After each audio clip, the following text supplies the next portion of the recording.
Yeah, I just need to pick up the police report for either number 230-428-003. Did you call to see if it was ready yet? No, I got a text though. It said maybe it was. So it was an online report? Yeah. Okay, let me see if it is ready, okay? Hold Okay. on.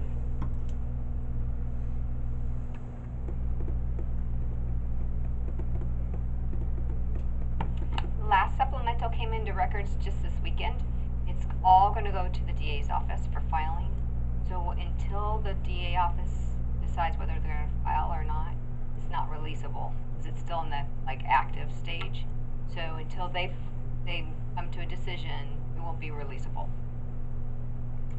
Okay, even though I'm the victim? Right. Yeah, I mean, you can contact the victim witness program of the DA's office if you'd like.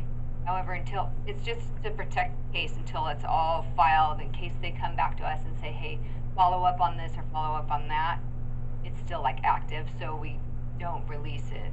Okay. Okay? Is the Protect the case until the DA protection, is that at the courthouse? it's at the DA's office. DA's office? Mm-hmm. It's in the courthouse, right? I believe so. Okay. And is Chad Farr available? I don't think he's here today. I can check, okay? Okay, Hold thank on. you. He's not here today. Okay. Typically doesn't work Mondays. I did call just in case, but he didn't answer. Okay. All right. Thank you. You're welcome. Jeez. Matt, how you doing, man?